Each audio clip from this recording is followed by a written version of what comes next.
오늘도 성령 충만하시고 또 행복한 또 한 주의 삶이 되시기를 축원합니다. 18세기에 그 에드워드 기번이라고 하는 분이 그 역사학자이신데요. 이분이 쓴 그 로마 제국의 패망사, 쇠망사라고 하는, 그리고 그 시모노가 또 쓴 그 로마인의 이야기, 뭐 유명하죠. 근데 이 이야기의 그 책 속에서 동일하게 로마 제국이 그토록 대단한 나라였지만 그러나 한순간에 무너질 수밖에 없었던 이유가 뭐였냐? 그 나라가 멸망할 수밖에 없었던 이유가 무엇이었느냐? 동일하게 여기에서 다 뭐라고 이야기를 하냐면 인구 감소였다, 그렇게 이야기합니다. 그러니까 인구 감소가 일어난 일이 왜 그렇게 됐겠습니까? 이 에드워드 기번이 이야기하기는 가정이 무너졌다는 거죠.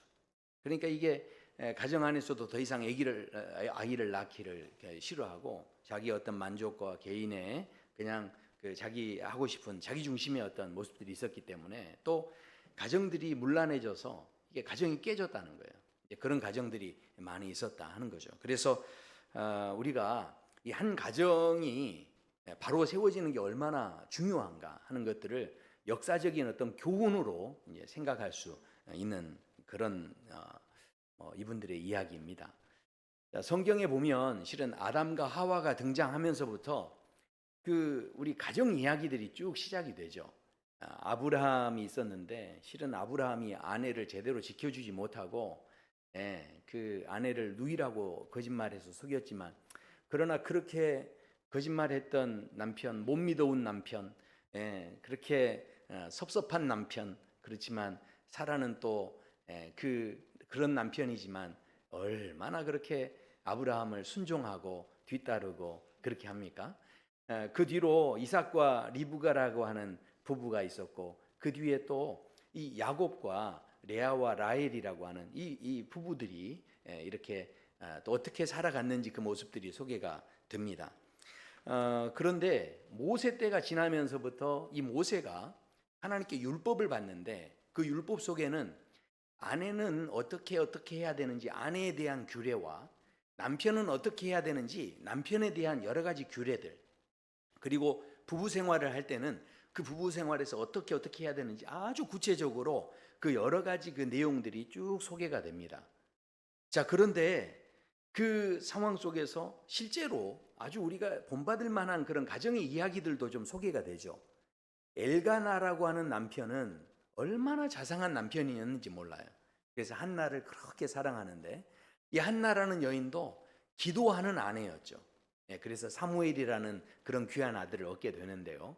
그 뒤 이야기 속에도 보면 다윗같이 어린아이 마음을 가져서 맨날 하나님께 막 춤추며 기뻐하며 그런 마음을, 순수한 마음을 가진 그런 남편이 있었는가 하면 춤추는 그 남편을 업신여기는 마음을 가졌던 미갈이라는 아내도 있었다라는 것이죠. 그 뒤로 보면 나발이라고 하는 아주 완고하고 또 어리석은 그런 남편이 있었는데, 놀랍게도 이런 남편에게요 아비가일이라는 아내가 얼마나 지혜롭고 총명했는지 그 죽음의 위기에서 건져주게 되는 그런 이야기들이 또 소개가 됩니다. 그런데요, 어떤 가정에서는 쌍으로 악한 부부가 있었어요. 그러니까 이게 나봇이라고 하는 평범한 사람의 그 포도원의 것을 갖고 싶어 가지고 안달을 했던 이 아합이라고 하는 남편이 있었는데, 그 아합보다 더 악한 게 그 아내 이세벨이었죠. 그러니까 이 쌍으로 악한 거예요, 이건. 그러니까 이 부부간에 이렇게 악한 그런 사람이 부부가 있었던 그런 모습들을 보게 됩니다. 그런데 또 어떤 가정에서는 그 욥과 같이 정직하고 또 하나님을 막 경외하고 막 이런 남편이었어요. 근데 그 아내는 어떻습니까? 다 잃어버리고 나니까 하나님 욕하고 죽으라 그러면서 남편을 떠나버렸는데, 실은 그 여인의 이름이 무엇이었는지조차 성경에서는 기록하지 않고 있는 이제 그런 또 아내와 남편 이야기들이 있습니다.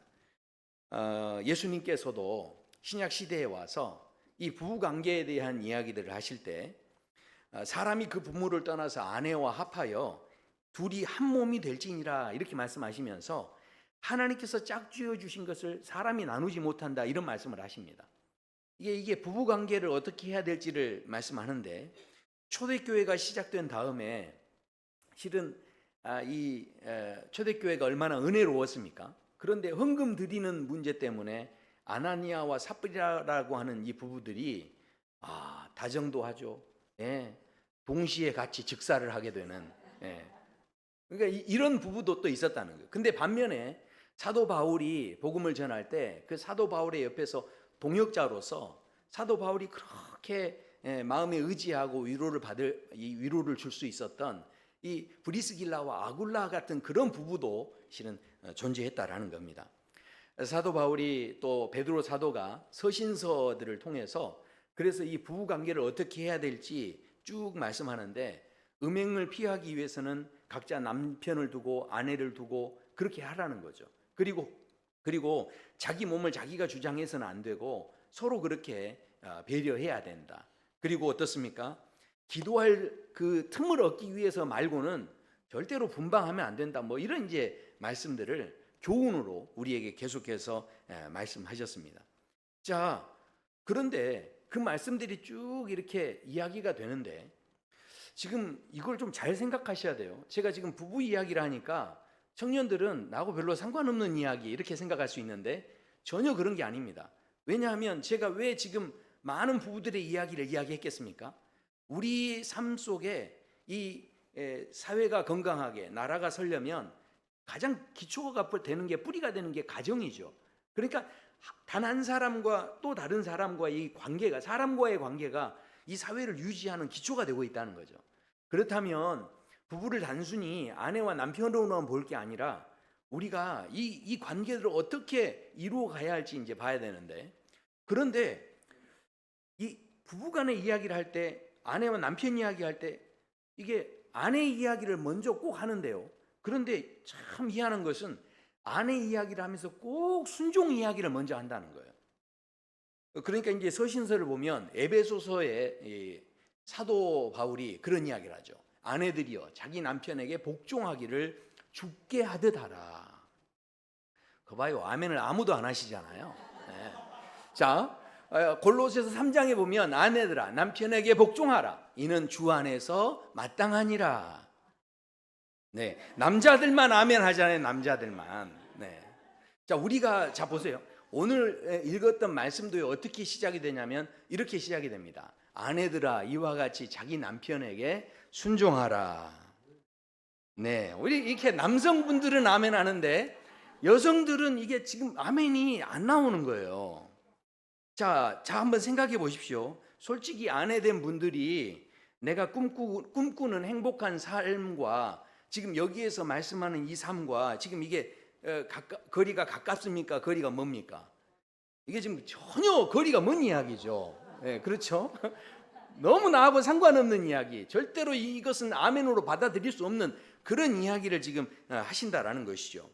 대부분 아내분들이 꿈꾸는 행복은 무엇입니까? 남편이 자상하고 또 아내를 사랑하고, 아멘. 아내를 위해 헌신하고, 아멘. 아내를 위해 돈도 많이 주고, 아이고 감사합니다. 아내를 위해 명품백도 사주고, 할렐루야. 네. 뭐 이렇게 대부분 그 아내분들이 꿈꾸는 그 남편은 그런 거 아닙니까? 제가 그 인터넷을 보는데 어떤 부부가 나오는데 50년 된 부부예요. 야, 그런데 남편이 그 아내 반지를 사주기 위해서 이게 금은 보석방에 가서 이렇게 이제 직원하고 상담을 하는데 그 아내분이 뭘 떨어뜨렸는지 옆에 이렇게 줍는데 세상에 그 모서리에 다칠까봐 그 사람하고 이야기하는 중에 눈은 여기에 있는데 그걸 알아채고서 손을 갖다가 모서리에 탁 대더라고요. 그리고 이 남편분이 아내가 물을 마시는데 물이 좀 흘렸을까봐 여기에서 직원하고 이야기하는데 세상에 티슈를 탁 꺼내가지고 또 얼른 주는 거예요. 야, 이렇게 자상한 남편이 어디 있습니까? 자, 한번 보세요. 영상으로 보겠습니다.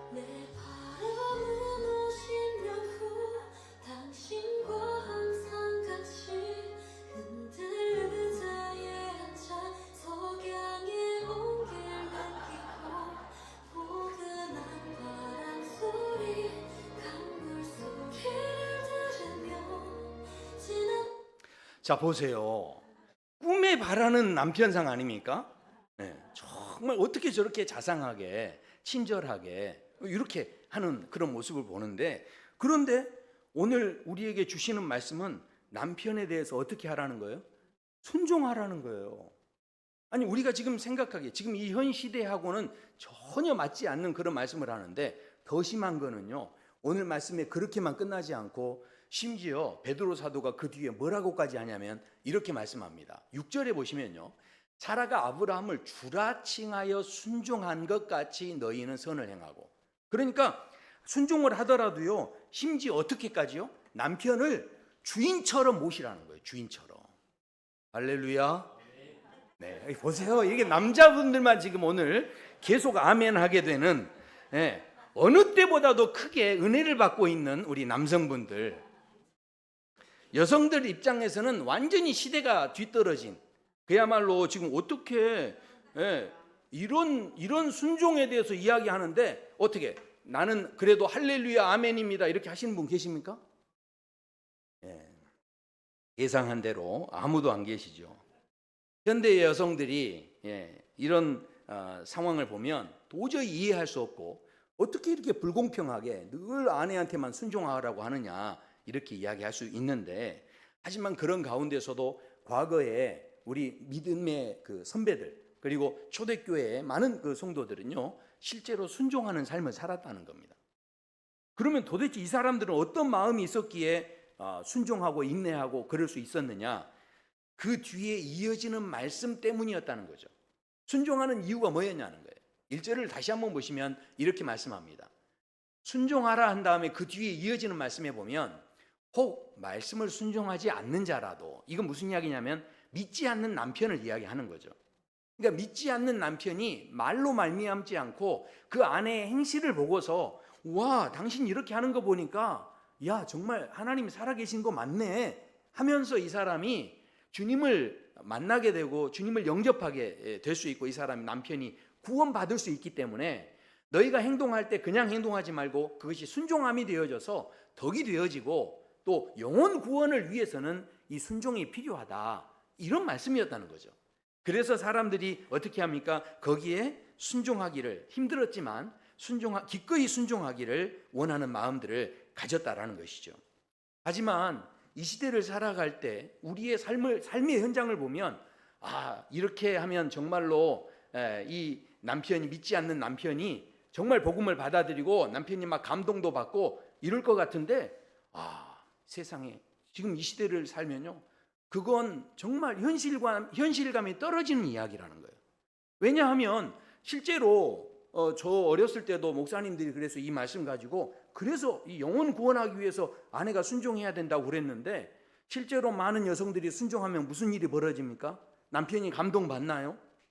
오히려요, 순종하려고 마음 먹었더니 남편이 그러는 거예요. 여보, 다른 건 다 할 필요가 없어. 교회만 가지 마. 교회만. 당신이 교회만 안 가면 다 편안하고 행복한데 네가 교회 가기 때문에 그런 거야. 그러니까 어떻게 합니까? 우리가 다른 것 가지고 싸우는 게 뭐가 있냐? 그러니까 교회만 안 가면 싸울 일 없다. 그러니까 기도도 집에서 해. 그러면 어떻게? 그 말씀에 순종을 해야 됩니까? 대번에 아니요 하시네요. 그러니까 그렇게 했을 때는 그러면 이걸 지금 순종을 해야 되냐 말아야 되냐, 굉장히 복잡해지는 상황이 되어진다라는 거죠. 말씀대로 흘러갔으면 좋겠는데, 정말 이렇게 친절하게 대했더니 남편이 얼른 변화받고 돌아왔으면 좋겠는데, 그렇게 되지 않고 오히려 이거 지금 순종해야 되냐 말아야 되냐 갈등하는 그런 여러 가지 상황이 생긴다는 거죠. 그런데요, 반면에 그 중에서 보면은 조금 여성분이 센 가정이 있어요. 그런 가정은요, 오히려 그 가정에서 아내가 만약에 교회 다니는데 남편이 막 반대하고 방해하고 그러면요, 그때부터 이 아내분이 뭐라고, 이 남편에 대해서 마귀 새끼라고 하는 거예요. 그러면 이게 덕이 됩니까? 덕이 안 되는 거죠. 자, 그러면요, 이제 그 가정에서 무슨 일이 생깁니까? 그래도 이제 교회에서 전도한다고 그러면 어떻게든 남편을 데려가야 되니까 그 조금 세신 그 아내분이 남편한테 그러는 거예요. 남편을 막 달래면서, 당신이 교회 한번 내가 다니기만 하면 그때부터 내가 업어준다 그러면서 이제 막 남편을 달래지만, 그러나 그것도 결국은 쉽지 않다라는 거죠. 그런데요, 어떤 분들은요, 이렇게 되니까 아예 극단적이어가지고 아예 그냥 이혼을 해라, 이혼을 해. 그래가지고 어떻게 합니까? 실제로 초대교회 당시에도요, 예수님 이제 재림하시는데 우리가 그런 남편 밑에 그냥 있지 말고 그냥 얼른 그냥 나와라. 그래서 우리가 예수님 지금 맞이할 준비하자. 이렇게 했던 그런 어떤 그래서 잘못돼서 이단으로까지 갔던 이 극단적인 그런 성향을 가진 사람도 생겼다는 거죠. 이 말씀에 대해서 실은 제대로 이 말씀을 깊이 깨닫지 못하고 이 말씀을 어떻게든 내가 받아들여 보려고 하는데 그게 부담이 되고 힘이 되고 그렇게 했다는 거죠. 이어지는 말씀도요, 실은 현실 속에서 적용하기는 실은 쉽지 않은 말씀이에요. 왜냐하면 3절에 이렇게 말씀하죠. 너희의 단장은 머리를 꾸미며 금을 차고 아름다운 옷을 입는 외모로 하지 말고, 이렇게 말씀하는데, 자, 생각해 보십시오. 사실 우리가 지금 이 시대를 살아갈 때 우리 여성분들 귀걸이도 하시고 목걸이도 하시는데요, 사람이요, 이게 귀걸이 하지 않습니까? 목걸이 하지 않습니까? 그러면 그 인상의 70%가 밝아 보여요. 이게 얼마나 그 대인 관계를 하는데 이게 맺어가는데 중요한지 모릅니다. 자기를 잘 단장하고 꾸미는 일이 왜 나쁜 거예요? 중요한 거 아닙니까? 외모를 이렇게 잘 가꾸는 게 어떻게 싫습니까? 아니 그러면 어떻게 그러면 나의 아내는 항상 몸빼바지만 입고 다니면 좋겠습니까? 그런 게 아니지 않습니까? 그러니까 이런 여성들의 마음을 보면, 아니 머리를 꾸미고 금을 차고 뭐 이런 것들을 외모로 하지 말라는 거예요. 외모에 너무 신경 쓰지 말라 이러는 거죠. 그런데 우리가 대부분 세상 사람들 만나면 다 무슨 이야기 합니까? 이거 어디서 했어? 이거 얼마 주고 했어? 그리고 어떻게 합니까? 머리 했으면 야, 너 머리 이번에 잘 나왔다부터 시작해서 어떻게 합니까? 옷도 뭐 입었으면 야, 이거 얼마짜리야? 막 그러면서 야, 정말 원단 끝내준다. 막 그리고 이제 이거 그러면서 이런 이야기 하지 않습니까? 자, 그런데 생각해 보세요. 지금 다 아닌 척하고 계시지만 지금 교회 나올 때는 다 그러고 나오시는 거예요. 근데 동창회 갈 때는 어떻게 하십니까? 2배는 더 이쁘게 하고 나가시는 거 아닙니까? 그런 모임에 가면 더 신경 쓰고 이렇게 해가지고 나가잖아요. 그러니까 생각해 보세요. 우리가 실제로 현실에서 나를 단장하지 않고 그렇게 해서 어떻게든 내가 더 수수하게 해가지고 동창회 나가가지고 사람들 만나면 그러면 그 사람들 이게 전도하고 그러게 하는 게 쉽게 되는 겁니까? 이 말씀대로 한다면 실은 전도하기가 오히려 더 어려울. 너 왜 이렇게 지지리도 못나게 사니? 뭐 이렇게 될 수 있는 거 아닙니까? 그러면 이 말씀대로 적용하는 게 어쩌면 좀 안 맞는 것일 수 있다 하는 생각을 해보게 된다라는 거죠. 만약에 어떤 모임에 가서 자녀들 이야기를 하는데 자녀들 교육 이야기하고 학벌 이야기하고 또 자녀들 뭡니까 성적 이야기하고 막 이럴 때 우리 애는 이번에 뭐 이런 상도 탔다, 이번에 이렇게 장학금도 받았다, 뭐 이런 이야기들을 막 할 때 야, 정말 잘했다 뭐 이렇게 하는데, 그런데 4절에 보면 이렇게 말씀하죠. 오직 마음에 숨은 사람을 온유하고 안정한, 이게 숨은 사람이라는 게 속사람 이야기입니다. 그러니까 너희의 내면을 이게 심령이 썩지 아니할 것으로 하라는 거예요. 자랑을 해도 썩을 것 자랑하지 말고 썩지 않을 것 자랑하라는 거죠. 할렐루야. 그러면 이제 할렐루야 아멘 하셨으니까 그러면 이제 세상에 나가서 뭘 자랑하셔야 되죠? 야, 지난주에 세상에 우리 애가 교회 학교에서 대표 기도했다? 뭐 이런 거 자랑하는 분 계세요? 생각해 보세요. 작년에 우리 아이가 교회 학교 개근상 받았어. 이런 거 자랑하십니까? 그러면 조금 더 나가서 세상 사람들은 막 세상 것 가지고 막 자랑하고 그러는데, 야, 우리 애는 진짜로 이번에 고2에 올라가더니 성경 일독했어. 그렇게 막 자랑하는 거예요. 성경 일독. 하라는 공부는 안 하고. 그러면 사람들이 뭐라고 생각하겠어요? 이건 뭐지? 그러면서 야, 이렇게 뭔가 이게 단장하는 그런 모습들, 뭔가 우리와는 좀 다르네. 그러면서 영적으로 뭔가 성숙하네. 이러면서 이 사람들이 막 감동을 받으면서 야, 썩지 않을 것을 위해 사는 사람들은 뭔가 좀 다르구나. 이러면서 그 사람들이 감동받고 교회 다 따라올까요? 그래서 지금 이렇게 빈자리가 많잖아요. 안 온 거예요, 안 온 거. 그 사람들이 감동을 받느냐 안 받는 거죠. 잘 한번 생각해 보십시오. 하지만 오늘 이어지는 말씀은 또 말씀하는 거예요. 하나님께 소망을 두는 사람들은 어떻게 사냐는 거죠. 그 사람들은요, 남편들에게 순종하고 자기를 어떻게 해요? 외모가 아니라 내면을 이렇게 단장을 했다라는 그런 말씀을 이어서 합니다.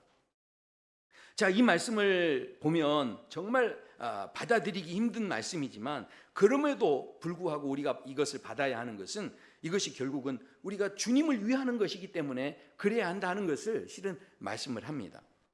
자, 그런데 이런 식으로 해석을 하다 보면 신앙생활 자체가 늘 부담스럽고 너무 힘든 거예요. 이렇게 살아간다는 게 너무 힘들어요. 자, 그래서요, 이 이어지는 말씀에 보면 아내에 대해서만 이야기하는 게 아니라 남편에 대한 이야기도 나오는데, 남편은, 여성은요 1절부터 아내는 6절까지 내용인데 남편은 한 절만 나와요. 한 절만. 자, 남편은 이렇게 나옵니다. 남편들아, 이와 같이 지식을 따라 너희 아내와 동거하고 그를 더 연약한 그릇이요 또 생명의 은혜를 함께 이어받을 자로 알아 귀히 여기라, 이렇게 말씀합니다. 아멘. 이번엔 여성분들이 아멘 하시네. 그런데 생각해 보십시오. 그러면 맞아. 우리 아내는 연약하기 때문에 내가 늘 지배하려고 하고 이렇게 하는 게 아니라 어떻게 해요? 내가 어떻게든 도와주고 지켜주고 이런 존재로 내가 이렇게 해야 되겠다. 남편들이 감동받아서 할렐루야 아멘 이러면서 이러면 좋겠는데, 실은 요즘 세상이 그렇지가 않습니다. 여성분들이 얼마나 센지 몰라요. 이게 성경에서는 분명히 여성이 연약하다고 그랬는데 실제 현실은 어떻습니까?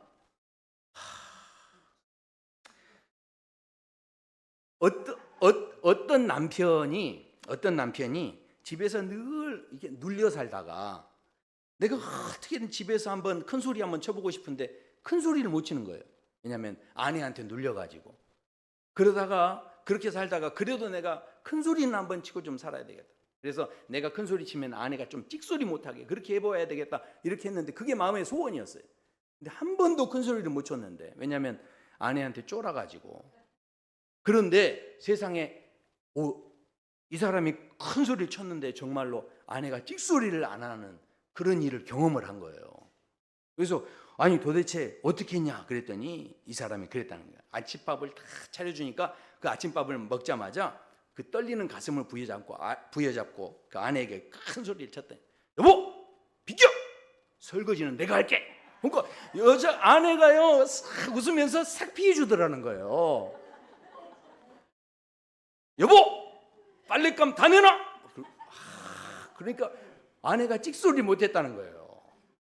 여보 청소기 내가 돌릴게.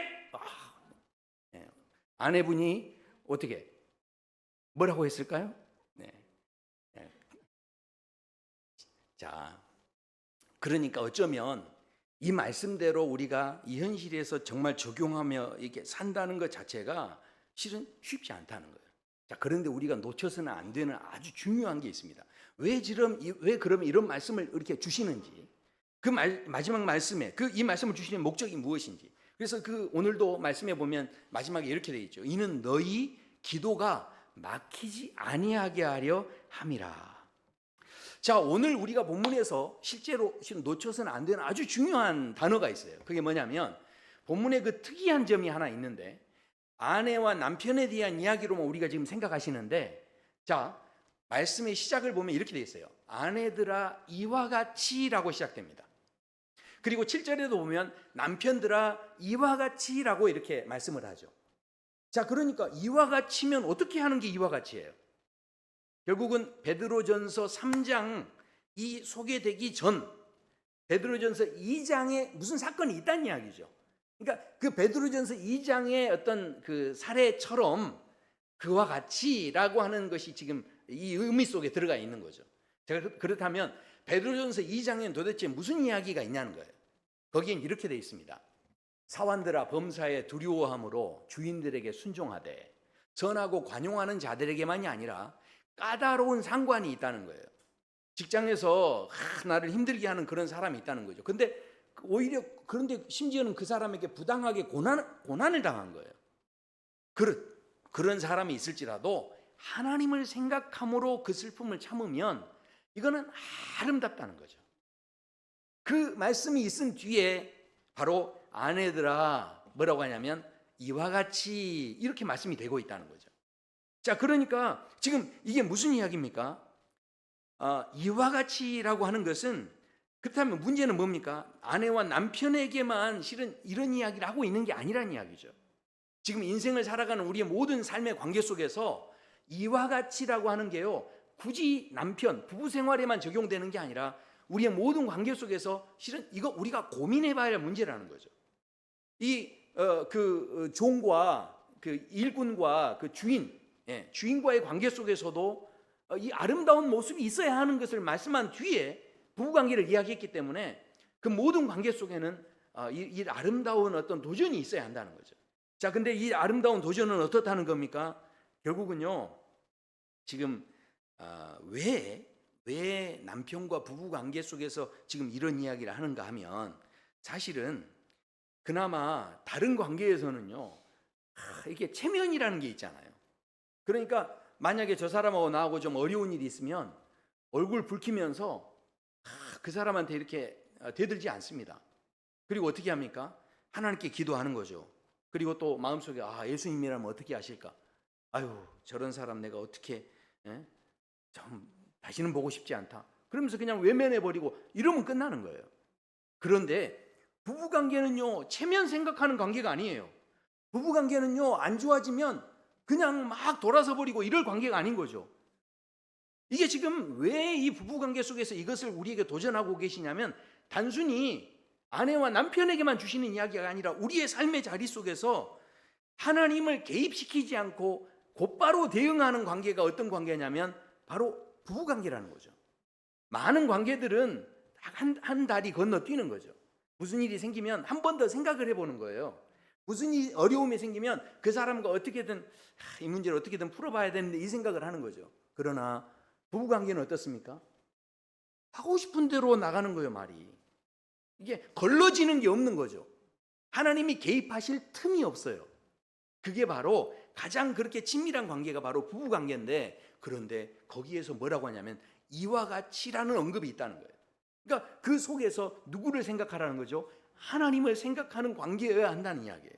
자, 그렇다면 생각해 보십시오. 거기에서도 아름다움이 있어야 한다라고 하는데, 그때 아내와 남편이 각자 생각하는 거죠. 예수님께서 나를 위해서, 아무 죄도 없으신 예수님께서 그렇게 십자가에 피 흘리시고 그런 죄를 다 감당해 주셨는데, 그렇게 나를 용서해 주셨는데, 그런 비웃음을 다 당하셨는데, 그게 다 나를 위해서 그런 건데 하면서 이것을 깨닫는 마음이 있으면, 그러면 그 마음이 깨달아지면서 남편에 대해서 순종하는 마음, 남편에 대해서 긍휼히 여기는 마음, 남편에 대해서 불쌍히 여기는 마음, 그 순종할 여유의 에너지가 그때 생기는 거예요. 그러니까 이 주님을 생각하는 그 마음이 있을 때, 그 아내에 대해서, 아내가 아무리 많이 먹고 배가 불러도 어떻다는 거예요? 아유, 통통하고 예뻐라 이러면서 마음의 여유가 생겨진다는 거죠. 할렐루야. 네. 지금 생각해 보세요. 예수님이 비유하셨던 말씀 가운데 1만 달란트 빚진 자가 탕감을 받았던 사건이 나옵니다. 거기 보면 예를 들어서 1만 달란트면 예를 들어서 한 100억 정도 내가 빚을 졌어요. 그러면 100억을 일반 사람이 갚을 수 있습니까? 못 갚는 거죠. 그런데 그 100억의 빚을 탕감을 해줘 버린 거예요. 근데 길을 가다가 나한테 100만 원 빚진 사람 만난 거예요. 근데 그 100만 원 빚진 사람을 멱살을 잡았다는 거죠. 자, 멱살을 잡았다는 건 그 사람을 내가 생각할 때 만만한 거죠. 그런 거 아닙니까? 그러니까 우리의 모든 인간관계 속에는요, 실은 사람을 함부로 대하기가 어려워요. 그렇지 않습니까? 그러나 가장 만만한 건 누구죠? 부부관계예요. 그냥 말보다 손이 먼저 나갈 수 있는 게 실은 어쩌면 부부관계인 거죠. 그런데 하나님께서는 지금 그 문제를 터치하고 계시는 거예요. 우리가 지금 나 스스로 만만하게 생각하고 있는 그 부분이 정말 만만하냐는 거죠. 우리가 1만 달란트 탕감받은 사람이 그래서 결국은 어떻게 됩니까? 그 사람은 그렇게 했다는 이야기를 듣고 옥에 갇히는 모습 보면, 야, 저 사람처럼 어리석다, 바보 같다, 우린 이렇게 생각하지만, 그러나 지금 나라는 존재는 어떤 존재입니까? 내가 그냥 있는 게 아니고 너라고 하는 그 타인을 대하고 있는 나가 어떤 존재입니까? 이게 그냥 나가 아니에요. 내가 바로 1만 달란트 빚을 탕감받은 나라는 거죠. 그러니까 그런 빚을 탕감받은 나, 그렇게 은혜 받은 나, 이런 나이기 때문에, 그렇다면 내게 있어서 남편이고 아내고 자녀고 부모고 우리가 생각하는 모든 너는 그냥 너와 나의 문제는 단순히 너와 나의 문제가 아니라는 거예요. 너를 지금 대할 수 있는 내가 존재하기까지는 누가 있었다는 겁니까? 예수 그리스도의 그 보혈의 피가 있었다는 거예요. 그러니까 그 은혜가 있었기 때문에 우리가 너를 지금 상대하고 있다라는 것이죠. 결국은요, 탕감받은 그 은혜를 내가 마음속에 생각할 때, 그때 비로소 무슨 힘이 나오는 거죠? 그 사람에 대해서 긍휼한 마음이 나오는 거죠. 그러니까 오늘 말씀을, 결국 이 말씀을 보면서, 야, 맞아, 아내는 참을성이 있어야 돼. 그리고 남편은 자상해야 되고 친절해야 되고, 우리가 뭔가 좀 더 좋은 남편이 되고 좋은 아내가 되자, 그런 이야기를 지금 하고 있는 게 아니라는 거예요. 이 본문에서 정말 중요한 것은 내가 얼마나 큰 하나님의 사랑과 은혜를 입었는지를 내가 마음속에 깊이 깨달아졌을 때, 나를 핍박하고 나에 대해서 못되게 구는 남편이 있을지라도 그를 은혜롭게 바라봐주고 그를 웃으면서 대해줄 수 있고, 그를 불쌍히 여기는 마음으로 바라봐줄 수 있는 마음의 여유가 생긴다는 거죠. 아내가 아무리 부족해도 그 아내에 대해서 어떻게 해요? 내가 하나님의 큰 사랑을 받았으니 그 깨달음이 있는 그 마음 속에서는 그 귀하게 여기는 마음, 그럼에도 불구하고 잘 대해주는 마음을 가질 수밖에 없다라는 것이죠. 제가 지난 새벽에도 말씀드렸지만, 실은요, 이 모든 현실은요, 내 내면이 이 현실을 창조하는 거예요. 현실의 모든 부분들, 마태복음 5장에 보면 말씀하죠. 심령이 가난한 자는 복이 있나니 천국이 그들의 것이며. 심령이 가난하다는 게 이게 지금 아무것도 없다는 그런 이야기가 아니에요. 심령이 지금 너무너무 가난하다는 것은 그만큼 간절히 누구를 바라는 겁니까? 하나님을 바라는 마음이 있는 거죠. 그러면 하나님을 가득 채우면, 하나님이 통치하시면, 하나님이 머무는 나라가 하나님 나라죠. 그러니까 내 마음이 천국으로 누려졌다는 것은 결국은 뭐 하는 겁니까? 그만큼 하나님을 내가 채웠기 때문에 그 되어지는 모든 상황에 천국을 누리는 거죠. 환경이 좋아서 천국을 누리는 게 아닌 겁니다. 생각해 보십시오. 기쁜 일이 늘 생겨서 나는 기쁜가요? 아니면 내가 기뻐하니까 기쁜 일이 생기나요? 기쁜 일이 생겨서 기뻐하시는 분들은요, 얼마 못 가는 거예요. 그게 일주일 가기도 하고요, 한 달 가기도 합니다. 그러나 유효기간이 있는 거죠. 그러나 내 안에 기쁨이 있으면요, 그 기쁨은 어떤 환경과도 상관없이 항상 기쁠 수 있는 거예요. 그러니까 그 사람이 이렇게 받아들이느냐 저렇게 받아들이느냐는 실은 중요하지 않아요. 그 순간 속에 내가 어떻게 존재하느냐가 더 훨씬 중요한 문제라는 거죠. 사랑하는 성도 여러분, 오늘 우리가 보았던 이 말씀, 단순히 부부관계만의 이야기가 아니라 우리의 모든 삶, 부모와 자식 또 뿐만 아니라 우리 모든 이웃과의 관계 속에서 나 나름대로 그냥 만만하게 대수롭지 않게 생각했던 그 모든 상황과 자리 속에 정말 나는 주님이 얼마나 나를 귀하게 여기고 사랑해 주셨는지를 내가 깨닫고 느끼고 있냐는 거예요. 그 마음이 있을 때 결코 함부로 대할 수 없고 결코 만만히 대할 수 없고, 거기에서 긍휼의 마음, 거기에서 은혜의 마음, 그 사람들을 바라볼 때 아무리 그 사람이 나에게 돌을 던져도요, 그 사람에게서 넉넉하게 웃어줄 수 있는 그 여유의 힘이 실은 그 안에서 생겨진다라는 것이죠. 우리 이 시간에 저와 성도 여러분의 삶 속에, 그래서 우리에게는요, 성령의 은혜가 필요합니다. 주님이 우리를 도와주셔야, 내 마음 내가 어찌할 수 없어요. 그러나 성령께서 우리를 붙잡아 주실 때 우리가 넉넉한 사람, 그 용서의 사람, 또 순종해주고 섬겨주고 할 수 있는 그런 믿음의 자리까지 우리가 갈 수 있는 줄로 믿습니다. 우리 함께 한번 찬양하실까요?